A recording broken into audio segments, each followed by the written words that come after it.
രാഹുൽ മാങ്കൂട്ടത്തിന് മുൻകൂർ ജാമ്യം അനുവദിക്കുന്ന ഘട്ടത്തിൽ ഹൈക്കോടതി നൽകിയ ചില പരാമർശങ്ങളുണ്ട്. ഈ പരാമർശങ്ങൾ അതിജീവിതയ്ക്ക് എതിരെയുള്ള ചില പരാമർശങ്ങളാണ്. ഈ പരാമർശങ്ങൾ പൂർണ്ണമായും നീക്കണമെന്നും ഒപ്പം തന്നെ ഹലോ ഫ്രണ്ട്സ്, വെൽക്കം ബാക്ക്. ഇന്ന് നമ്മൾ രാഹുൽ മാങ്കൂട്ടത്തിന്റെ ഒന്ന് രണ്ട് കാര്യങ്ങൾ പറയാനാണ് വന്നിരുന്നത്. നമുക്കറിയാലോ, ഇന്ന് ബിഗ് ബ്രേക്കിംഗ് ന്യൂസ് ആണ് ഓടുന്ന. ബിഗ് ബ്രേക്കിംഗ് ന്യൂസ് ഇങ്ങനെയുള്ളൂ. MLA രാഹുൽ മാങ്കൂട്ടത്തിന്റെ ജാമ്യ ഹർജി തള്ളണമെന്നാവശ്യപ്പെട്ട പരാതിക്കാരിയുടെ ഹർജി പോലും പരിഗണിക്കാതെ കോടതി അത് തള്ളുകയുണ്ടായിട്ടുണ്ടായിരുന്നു. അപ്പം ഇത് തൽക്കാലം ആശ്വാസം എന്നൊക്കെ പറഞ്ഞുകൊണ്ട് നമ്മുടെ ചാനലുകാർ കടന്നുകൊണ്ട് ഓടുന്ന കണ്ടിട്ടുണ്ടായിരുന്നു. കഴിഞ്ഞ ദിവസം രണ്ടാം പരാതിക്കാരിയുടെ ഫോൺ സംഭാഷണം, അതായത് രാഹുൽ മാങ്കൂട്ടം ഫോൺ വിളിച്ചു എന്ന് പറഞ്ഞ ആ സംഭവം ഒരു ന്യൂസിൽ എവിടെയും വന്നിട്ടില്ല. അതും കോടതി തള്ളിയിരുന്നു. അപ്പൊ ഇന്ന് ഏതൊക്കെയാലും ന്യൂസ് വരത്തില്ലെന്നാണ് വിചാരിച്ചത്. അപ്പം കുറച്ചധികം കാര്യങ്ങൾ പറയാനുണ്ട്. നിങ്ങൾക്ക് രാഹുൽ മാങ്കൂട്ടത്തിന് ഇഷ്ടമുണ്ട്, രാഹുൽ മാങ്കൂട്ടം ഇനി തുടർന്ന് അടുത്ത 5 വർഷത്തെ ഇനി വരുന്ന ഇലക്ഷനിലും ഒരു ജനപ്രതിനിധിയായിട്ട് നിങ്ങൾക്ക് വരണമെന്ന് ആഗ്രഹമുള്ളവർ തീർച്ചയായിട്ടും ലൈക്ക് അടിച്ചുകൊണ്ട് കാണാൻ ശ്രമിക്കുക. അപ്പൊ നിങ്ങളുടെ വിലയേറിയ അഭിപ്രായങ്ങൾ എന്തൊക്കെയാന്ന് വെച്ചാൽ അതും കൂടി ഒന്ന് കമന്റ് ചെയ്യാൻ ശ്രമിക്കുക. പിന്നെ ഹൈപ്പ് എന്നൊരു ഓപ്ഷൻ ഉണ്ടെങ്കിൽ അതും കൂടെ ചെയ്തിട്ട് ഒന്ന് തുടങ്ങുക. അപ്പൊ നമുക്ക് ആദ്യമായിട്ട് രാഹുൽ മാങ്കൂട്ടത്തിന്റെ ഒരു ഫ്രണ്ട് ഉണ്ടല്ലോ, നമ്മുടെ ഫെനി നയനാൻ ഇതിനെ തുടർന്ന് ഒരു പോസ്റ്റ് ഇട്ടുണ്ടായിരുന്നു. അപ്പൊ ആ പോസ്റ്റ് വായിച്ചുകൊണ്ട് തന്നെ നമുക്ക് ഈ വീഡിയോ ആരംഭിക്കാം. പോസ്റ്റ് തുടങ്ങുന്നത് ഇങ്ങനെയാണ്, ഞാൻ വായിക്കാം. ഇന്ന് മാധ്യമങ്ങളിൽ വരാനിടയില്ലാത്ത ഒരു വാർത്ത നിങ്ങളോട് പറയാനാണ് ഈ പോസ്റ്റ്. ഇന്ന് രാവിലെ മാധ്യമങ്ങളിൽ വലിയ വാർത്ത ഉണ്ടായിരുന്നു, രാഹുലിന് നിർണായകമെന്ന്. വളരെ സത്യമാണ്. എവിടെ വാർത്ത കൊടുക്കണമെന്ന് ഇവർക്ക് നന്നായിട്ട് അറിയാം. എവിടെ കൊടുത്താൽ മാർക്കറ്റ് വാല്യൂ ഉയരും, എങ്ങനെ വാർത്ത കൊടുത്താൽ മാർക്കറ്റ് വാല്യൂ ഇടിയുമെന്ന് മാധ്യമ പ്രവർത്തകർക്ക് പ്രത്യേകിച്ച് പറഞ്ഞു കൊടുക്കേണ്ട കാര്യമില്ല. അത് ഗണേഷ് കുമാറിന്റെ കേസ് വന്നപ്പോൾ തന്നെ നമ്മൾ അറിഞ്ഞാണ്. അതായത് അന്ന് 112 ഒരു സ്ത്രീ വിളിച്ച് പിങ്ക് പോലീസിനോട് സഹായം തേടി, തേടിയിട്ടും ഒരു ഈച്ച കുഞ്ഞുങ്ങൾ പോലും അറിയുന്നില്ല. പിന്നീട് രാഹുൽ മാങ്കൂട്ടത്തിന്റെ ഒരു പോസ്റ്റോട് കൂടിയാണ് നമ്മൾ കാര്യങ്ങൾ ഇതിന്റെ വെടുപ്പും വൃത്തിയായിട്ട് അറിയാൻ സാധിച്ചത്. അതേസമയം രാഹുൽ മാങ്കൂട്ടത്തിന്റെ കേസിലോട്ട് വരികയാണെങ്കിൽ എന്തെങ്കിലും ഒരു ഈച്ച അനങ്ങിയാൽ മതി രാഹുലിന്റെ കാര്യത്തിൽ. അന്നേരം പബ്ലിസിറ്റിയാണ്, ബിഗ് ബ്രേക്കിംഗ് ന്യൂസ് ആണ്. അപ്പം കൊടുക്കേണ്ട വാർത്ത ഏതാണ്, കൊടുക്കേണ്ടാത്ത വാർത്ത ഏതാണെന്ന് മാധ്യമപ്രവർത്തകർക്ക് നന്നായിട്ട് അറിയാൻ മേലാഴികയൊന്നും അല്ലല്ലോ. നമുക്ക് ഇതിൽ നിന്ന് കാര്യം വ്യക്തമാണ്. അതുകൊണ്ടാണ് ഫെനി ഇങ്ങനെ ഒരു പോസ്റ്റ് ഇട്ടത്. തുടർന്ന് വായിക്കാം. സുപ്രീം കോടതിയിൽ ഒന്നാമത്തെ പരാതിക്കാരി ഹൈക്കോടതിയിൽ രാഹുലിന് നൽകിയ ജാമ്യം തള്ളിക്കളയണമെന്ന് ആവശ്യപ്പെട്ട് കൊടുത്ത ഹർജി പരിഗണിക്കുന്ന ദിവസമായിരുന്നു ഇന്ന്. സുപ്രീം കോടതി പരാതിക്കാരി കൊടുത്ത ഹർജി ഇന്ന് ഫയൽ പോലും സ്വീകരിക്കാതെ തള്ളിക്കളഞ്ഞു. ഇനി അങ്ങോട്ട് സത്യം ജയിക്കുന്ന ദിവസങ്ങളാണ്, ഞെട്ടിക്കുന്ന സത്യങ്ങൾ പുറത്തു വരാൻ പോകുന്ന ദിവസങ്ങളാണ്. അപ്പൊ നമ്മൾ റിനി ആൻഡ് ജോർജും കൂടെ ഒന്ന് വെള്ളം കുടിക്കേണ്ടി വരും. അവർക്കിട്ടുമുള്ള ഒരു ചിമിട്ടം പണി വരുന്നുണ്ട്. അപ്പൊ മൂന്നാം പരാതിക്കാരിയുമായിട്ട് റിനിയും ജോർജുമായിട്ട് എന്താണ് ബന്ധമില്ലാഴിക എന്നൊക്കെ നമുക്കത് വരും വഴിയിൽ റിനിയുടെ വായിൽ തന്നെ ചിലപ്പോൾ അത് പറയേണ്ടി വന്നേക്കും കേട്ടോ. റിനിക്ക് എന്തിന്റെ കടയാണ്, അവൾ ഒറ്റയൊരുത്തിയാണ് ഇതിനെല്ലാത്തിനും ഇടങ്ങേറിട്ടിട്ട് ഇന്ന് ഈ ഒരു ഇലക്ഷൻ വരുമ്പോഴത്തേക്ക് ഇന്ന് നിയമസഭയിലോട്ട് മത്സരിക്കുന്ന ഒരു വ്യക്തിയാണ് രാഹുൽ മാങ്കൂട്ടം. എന്താണ് രാഹുൽ മാങ്കൂട്ടം 2-3 മാസത്തിനുള്ളിൽ എന്നാണെങ്കിലും കോൺഗ്രസിലോട്ട് തിരിച്ചു കയറുക തന്നെ ചെയ്യും. അത് വേറെ കാര്യം. അപ്പൊ എന്തായാലും ഇന്ന് ഒന്നാം പരാതിക്കാരി ഒന്നും പരാമർശിച്ചിട്ടില്ല. ഒരു ചാനലിലും ഒരു വാർത്തകളിലും ഒന്നാം പരാതിക്കാരി എന്ന് പരാമർശിച്ചിട്ടില്ല. ഇത് മുൻകൂർ ജാമ്യാപേക്ഷ തള്ളി എന്നാണ് പറയുന്നത്. അപ്പൊ നമുക്ക് ഒരു മുൻകൂർ ജാമ്യാപേക്ഷ തള്ളി എന്ന് പറയുമ്പോഴത്തേക്ക് നമുക്ക് അവിടെ ഇനി അടുത്ത പുതിയ ഇരകൾ വരുന്നുണ്ടോ എന്നൊക്കെ അങ്ങനെ ഒരു മിസ്ലീഡിങ് സംഭവന്മാർ ഇട്ട് കൊടുക്കുവാണ്. ഭയങ്കര ഒരു കുബുദ്ധി. എന്താ വെച്ചാൽ എല്ലാ ആഴ്ചയിലും ഒരു റേറ്റിംഗ് ഉണ്ടേ. നമ്മുടെ ഈ ചാനലിന്റെ ബാർകോഡ് നൂർന്ന് തന്നെ ഇരിക്കണം. അപ്പൊ ബാർകോഡ് ഇങ്ങനെ താന്ന് പോയിട്ടുണ്ടെങ്കിൽ ഇവമാർക്ക് ക്ഷീണമാണ്.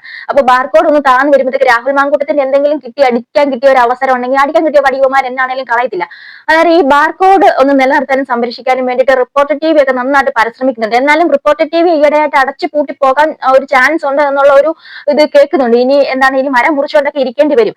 അങ്ങനെ ഒരു വാർത്ത കേൾക്കേണ്ടി വന്നിട്ടുണ്ടായിരുന്നു. അപ്പൊ ഇനി ബാർകോഡിന്റെ കാര്യത്തിൽ ഇനി ഒന്നും വേണ്ടല്ലോ. അപ്പൊ ഏതായാലും ആ വാർത്ത നമുക്കൊന്ന് കേട്ടിട്ട് വരാം.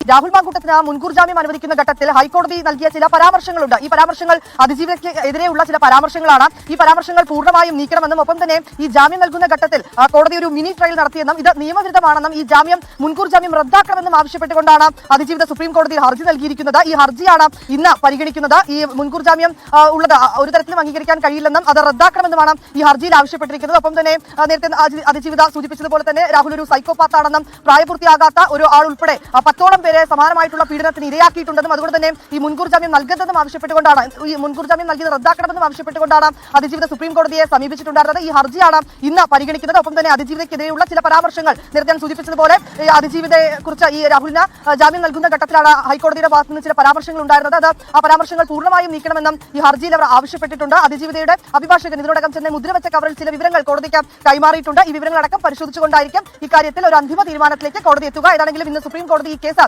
രാവിലെയോട് കൂടി തന്നെ പരിഗണിക്കുമെന്നാണ് നമുക്ക് അറിയാൻ കഴിയുന്നത്. എന്താണ് വായ്ത്താളം, എന്തിനാണ് ഇങ്ങനെ വളഞ്ഞു മൂക്കെ പിടിക്കുന്നത്? 24-ഉം റിപ്പോർട്ടും എല്ലാം കണക്കാണ്. എല്ലാത്തിനും എന്താണ് റേറ്റിംഗിന് വേണ്ടിയിട്ട് എന്ത് വേണേലും ഇങ്ങനെ വളഞ്ഞ് മൂക്കെ പിടിക്കാം. ഒരു രാഹുൽ മാങ്കൂട്ടം ഉണ്ടല്ലോ ഇങ്ങനെ ചെണ്ട പോലെ കൊട്ടാലോ അല്ലെ, നന്നായിട്ടുണ്ട്. അപ്പം എന്താണ് ഹർജി തള്ളിക്കളഞ്ഞായിരുന്നു. അതിനെന്താണ് ഹർജി തള്ളി, ഹർജി ഫയല് പോലും സ്വീകരിക്കാതെ സുപ്രീം കോടതി തള്ളുകയാണ് ഉണ്ടായത്. അപ്പം അതെന്താണ്, നിങ്ങൾക്ക് ഇതുപോലെ വായ്സാലമായിട്ട് പറയാൻ മടി വന്നില്ലേ? കേവലം ഒരു പോസ്റ്റിൽ, ഒരു കമ്മ്യൂണിറ്റി പോസ്റ്റിൽ ഒതുക്കി കളഞ്ഞു. മിക്ക ചാനലുകാരും ഇങ്ങനെ ഒരു കമ്മ്യൂണിറ്റി പോസ്റ്റിൽ ഈ ഹർജി തള്ളിക്കളഞ്ഞ കാര്യം ഒതുക്കി കളഞ്ഞു. അപ്പം എന്താണേലും ഇതിനകത്ത് ഒന്നാം പരാതിക്കാരിയാണോ, രണ്ടാം പരാതിക്കാരിയാണോ, മൂന്നാം പരാതിക്കാരിയാണോ, ഇനി അടുത്ത പരാതിക്കാരികൾ ഉണ്ടോ എന്നും പറയുന്നില്ല. അപ്പം ഇവിടെ തന്നെ നമുക്ക് ഇട്ടുകൊടുക്കുകയാണ്. നമുക്ക് ഈ തെറ്റിദ്ധരിപ്പിക്കുന്ന രീതിയിലാണ് ഈ ഇവിടെ നിന്ന് മാധ്യമ പ്രവർത്തകർ ഈ തന്തയില്ലായ്മ കാണിക്കുന്നത്. എന്ന് വെച്ചിട്ടുണ്ടെങ്കിൽ സത്യം പറഞ്ഞാൽ ഇത് ഒന്നാം പരാതിക്കാരിയുടെ കേസാണ്. ഇവർക്ക് എന്താണ് എടുത്ത് പറഞ്ഞാൽ, ഒന്നാം പരാതിക്കാരി എന്ന് എടുത്ത് പറഞ്ഞാൽ എന്താണ് കുഴപ്പം? ഇവർക്ക് അങ്ങനെ റേറ്റിംഗ് കിട്ടത്തില്ല. ഇവർക്ക് അന്നേരത്തേക്കും ഇത് ജനങ്ങൾ അറിയാനുള്ള ത്വര, ഒന്നാണോ രണ്ടാണോ മൂന്നാണോ, ഇനി അടുത്ത ആരെങ്കിലും ഉണ്ടോ എന്ന് അറിയാനുള്ള ത്വര ഇവർക്ക് ജനങ്ങളോട് ഇങ്ങനെ എത്തിച്ചെത്തിച്ചു കൊടുക്കണം. അതുപോലെ തന്നെ രാഹുൽ മാങ്കൂട്ടത്തിന്റെ ഇവൻ ഇനി 1, 2, 3 നിന്നില്ലേ എന്ന് വിചാരിച്ച് ഇവൻ ഇങ്ങനെ ഒരു സ്ത്രീ ലംബടനാണോ എന്നിങ്ങനെ മറ്റുള്ള ജനങ്ങളുടെ മനസ്സിലോട്ട് ഇങ്ങനെ എത്തിക്കുന്ന രീതിയിലുള്ള ഒരു ന്യൂസ് ആണ് ഈ ന്യൂസ് മീഡിയാസ് ഇങ്ങനെ പടച്ചുവിടുന്നത്. സാറ്റലൈറ്റ് മാധ്യമങ്ങളുടെ ഒരു നിലവാരം ഒട്ടും പറയാതിരിക്കാൻ പറ്റില്ല. അതുപോലെയാണ് ഇവന്മാര് പടച്ചുവിടുന്ന വാർത്തകൾ. ഒന്നും വിശ്വസിക്കാൻ പറ്റില്ല. ഏത് വാർത്ത വിശ്വസിക്കണം? ഇപ്പൊ തന്നെ അറ്റവും മുറിയും ബന്ധവും ഇല്ലാത്ത കുറെ വാർത്തകളല്ലേ ഈ ഒരു കാര്യത്തിൽ തന്നെ പടച്ചുവിട്ടത്. ഇത് ഏത് പരാതിക്കാരി, എത്രാമത്തെ പരാതിക്കാരി, എങ്ങനത്തെ പരാതിക്കാരി, എന്തെങ്കിലും വാലും തുമ്പും എന്തെങ്കിലും ഉണ്ടോ? അപ്പൊ രാഹുൽ മാങ്കൂട്ടത്തിന് അടിക്കാൻ കിട്ടിയ ഒരു വടി അവന്മാര് നല്ലപോലെ അങ്ങ് ഉപയോഗിക്കുന്നു. അതാണ് ഇവിടുത്തെ വാസ്തവമായിട്ട് നടന്നിരിക്കുന്നത്. അപ്പൊ എന്തായാലും ഇന്നലെ രാഹുൽ മാങ്കൂട്ടത്തിന്റെ ഇൻസ്റ്റാഗ്രാം ഒരു പോസ്റ്റ് ഉണ്ടായിരുന്നു. അത് നമുക്ക് വായിച്ചു നോക്കാം. മിനിസ്റ്റർ, ചീഫ് മിനിസ്റ്റർ എന്ന് തുടങ്ങുന്നത് താങ്കളുടെ സ്ത്രീപക്ഷ നിലപാടുകൾ ഒക്കെ വെറും PR തട്ടിപ്പും രാഷ്ട്രീയ അവസരവാദവും രാഷ്ട്രീയ വിരോധവും തീർക്കലും ഒക്കെയാണ് എന്ന് ഇതിനോടകം കേരളത്തിന് നന്നായിട്ട് ബോധ്യമായിട്ടുണ്ട്. ഒന്നും അറിയാതെ ആരുടെയോ സ്ക്രിപ്റ്റിലെ ഒരു കഥാപാത്രമാണ് താങ്കൾ എന്ന് കഴിഞ്ഞ ദിവസം ആ കപ്പിനെ പറ്റി താങ്കളുടെ അഭിമുഖത്തിൽ തന്നെ പറഞ്ഞു. നമുക്കറിയാലോ ഇത് ഒരു love you to moon and back എന്ന് പറഞ്ഞ ഒരു കപ്പും കുടിച്ചുകൊണ്ടിരിക്കുന്ന ഒരു പിണറായി വിജയന്റെ ഒരു ഫോട്ടോ വെച്ചിട്ടാണ് ഈ ഒരു പോസ്റ്റ് ചെയ്തിരിക്കുന്നത്. അപ്പൊ നമുക്കറിയാം ഇതെന്ന് പറഞ്ഞാല് ഗണേഷ് കുമാറിന് ചരട് ഇവിടെ വലിക്കുന്ന ഗണേഷ് കുമാറാണ്. അതിനോടൊപ്പം ചലിക്കുന്ന ഒരു പിണറായി വിജയനാണ് എന്നാണ് ഇവിടെ ഉദ്ദേശിച്ചിരിക്കുന്നതെന്ന് തോന്നുന്നു. ശ്രീ വിജയൻ, താങ്കളുടെ സർക്കാർ മുൻ CPM MLA കുഞ്ഞു മുഹമ്മദിന്റെ പരാതി മുക്കിയത് ആ പരാതിക്കാരി തന്നെ വിളിച്ച് പറഞ്ഞിട്ടുണ്ട്. ശ്രീ മുകേഷിനെതിരെ ആരോപണം വന്ന മാസങ്ങൾക്കുള്ളിൽ അദ്ദേഹത്തെ പാർലമെന്റിൽ മത്സരിപ്പിച്ച ആളാണ് താങ്കൾ. അപ്പൊ നമുക്കിവിടെ പറയാം, കുഞ്ഞു മുഹമ്മദിനെതിരെ ഒരു പരാതിയായിട്ട് 1, 2, 3 മാസത്തിന് മുമ്പ് ഒരു സ്ത്രീ പോയിട്ടുണ്ടായിരുന്നു. ആ സ്ത്രീ പരാതിയുമായിട്ട് പോയിട്ട് പരാതി എടുത്തത് എത്രയോ നാളുകൾ കഴിഞ്ഞിട്ടാണ്, 10-15 ദിവസങ്ങളോളം കഴിഞ്ഞിട്ടാണ് ഈ ഒരു കുഞ്ഞു മുഹമ്മദിന്റെ കാര്യത്തിൽ പരാതി എടുത്തിരുന്നത്. അതേസമയം രാഹുൽ മാങ്കൂട്ടത്തിന്റെ കേസിലോട്ട് വരികയാണെങ്കിൽ ഉടനടി പരാതിയായിരുന്നു. ഇന്ന് പരാതി കൊടുക്കുന്നു, അത് ആണോ അനക്കം ഒന്നും അറിയാതെ ഇന്ന് പരാതി കൊടുക്കുന്നു, അത് തലേദിവസം കേസ് എടുക്കുന്നു. അതായിരുന്നു അവസ്ഥ. പക്ഷെ ഈ കുഞ്ഞു മുഹമ്മദ് ഒക്കെ എന്താണ് CPM പാർട്ടിക്കുള്ളിൽ ആയതുകൊണ്ട് തന്നെ 15-16 ദിവസം കഴിഞ്ഞിട്ടാണ് പരാതി എടുത്തത്. അവര് എവിടെ കണ്ടൊക്കെ വിളിച്ച് അലറി വിളിച്ച് കരഞ്ഞ് ഒരുപാട് പ്രശ്നങ്ങൾ ഉണ്ടാക്കി ഒരുപാട് ആൾക്കാരെ അറിയിച്ചതിന് ശേഷം മാത്രമാണ് പരാതി എത്തിയത്. ഈ രാഹുൽ മാങ്കൂട്ടത്തിന്റെ കേസിലാണെങ്കിലും എന്താണ് ഈ കുഞ്ഞു മുഹമ്മദിന്റെ കേസിലാണെങ്കിലും പരാതിക്കാർ നേരിട്ട് CM-ന്റെ മുന്നോട്ട് നേരിട്ട് പരാതി അറിയിക്കുകയാണെന്നുള്ളതാണ് ഒരു വസ്തുത. അപ്പൊ പരാതി എടുത്ത രീതി, ഇത് കോൺഗ്രസ് അത് പാർട്ടിയുടെ ഉള്ളിൽ തന്നെ ആയതുകൊണ്ട് അത് അങ്ങനെ. ഇതൊക്കെയാണ് കാര്യങ്ങൾ.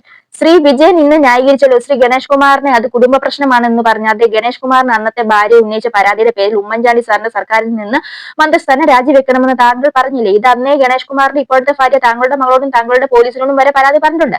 ആ സ്ത്രീയെ സഹായിച്ചോ, എന്നെ ഹോട്ടൽ വളഞ്ഞ് താങ്കളുടെ പോലീസ് സെർച്ച് ചെയ്തു, പറ്റാവുന്നത്ര അപരാധം യാതൊരു തെളിവുമില്ലാതെ എഴുതി പിടിപ്പിച്ച് കോടതിയിൽ സമയം കിട്ടുമ്പോൾ ഒന്ന് വായിച്ചു നോക്കണം.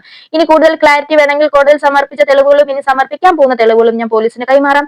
അന്വേഷണവുമായി ബന്ധപ്പെട്ടില്ലാത്ത വാർത്തകൾ പുറത്തുവിടുന്ന ആ പോലീസ് തെളിവുകൾ അങ്ങ് പുറത്തേക്ക് വിട്ടേ. എന്തായാലും ഈ സത്യവും പുറത്തു വരും. എനിക്കെതിരെ ആരോപണം വന്നപ്പോൾ തന്നെ എന്റെ പ്രസ്ഥാനം, എന്റെ നേതാക്കന്മാർ എന്നെ കേൾക്കുക പോലും ചെയ്യാതെ നടപടി എടുത്തിട്ടുണ്ട്. അതിൽ ഈ ലോകത്ത് എന്റെ പ്രസ്ഥാനത്തെ പറ്റി പരാതി പറയാൻ എനിക്കല്ലാതെ മറ്റാർക്കും അവകാശമില്ല. അത്രയും വേഗത്തിലും എതിർവാദം കേൾക്കാതെ പോലും തയ്യാറാകാതെ നടപടി എടുത്ത കോൺഗ്രസിന്റെ താണു തന്നെ ഇരിക്കും. പറയാൻ സർക്കാരിന്റെ നേട്ടങ്ങൾ ഇല്ലാത്തത് കൊണ്ട് ഇത് വിഷയമാകണമെങ്കിൽ ആക്കിക്കോ. പഞ്ചായത്ത് തെരഞ്ഞെടുപ്പിന്റെ ബാക്കി ജനം തരും. സത്യമാണ് പറഞ്ഞത്, വളരെ സത്യമാണ്.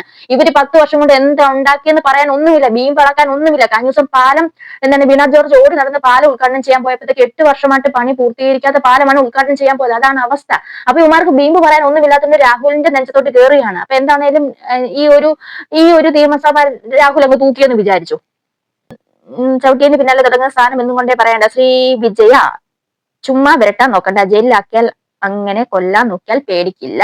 അപ്പം എന്താണേലും രാഹുൽ മാങ്കൂട്ടം തിരിച്ചു വരിക തന്നെ ചെയ്യുമെന്നാണ് എനിക്ക് നിങ്ങളോട് ഇപ്പോഴും പറയാനുള്ളത്. നമ്മൾ അടുത്ത രാഹുൽ മാങ്കൂട്ടത്തിന്റെ അടുത്ത വൃത്തങ്ങളിൽ നിന്ന് തന്നെ അറിഞ്ഞിരിക്കുന്ന കാര്യങ്ങളാണ്. അതെല്ലാം കോൺഗ്രസിലോട്ട് തിരികെ കയറി തന്നെ ചെയ്യും. കാരണം ഇത് ഇവന്മാരുടെ ഒരു നാടകമായിരുന്നു. രാഹുലിനെ മാറ്റി നിർത്തി കോൺഗ്രസിന് അടിക്കാൻ കിട്ടിയ ഒരു വടി ഇവന്മാർ നന്നായിട്ട് അങ്ങ് ഉപയോഗിച്ചു എന്ന് മാത്രമേ പറയാനുള്ളൂ. പിന്നെ അതുപോലെ തന്നെ ഇന്ന് കോടതി വിധി വന്നപ്പോഴത്തേക്ക് എല്ലാം ഒരു പോസ്റ്റിൽ അങ്ങോട്ട് ഒതുക്കി.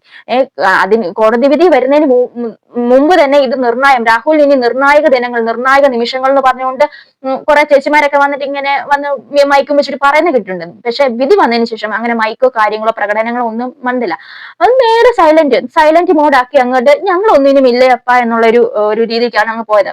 അപ്പൊ ഇതെല്ലാം കേട്ടിട്ട് നിങ്ങൾക്ക് എന്താ തോന്നിയെന്ന് വെച്ചാൽ തീർച്ചയായിട്ടും കമന്റ് ചെയ്യണം. പിന്നെ ഞാൻ പറഞ്ഞത് രാഹുലിനെ ഇഷ്ടമുള്ളവർ തീർച്ചയായിട്ടും ലൈക്ക് ചെയ്തുകൊണ്ട് തന്നെ കാണാൻ ശ്രമിക്കും. പിന്നെ ഹൈപ്പ് എന്നൊരു ഓപ്ഷൻ ഉണ്ടെങ്കിൽ ചെയ്യുക. ഇത് മാക്സിമം ഷെയർ ചെയ്യുക. ഇവിടെ ഇങ്ങനെയൊക്കെയാണ് നടക്കുന്നത് എന്നുള്ള കാര്യം.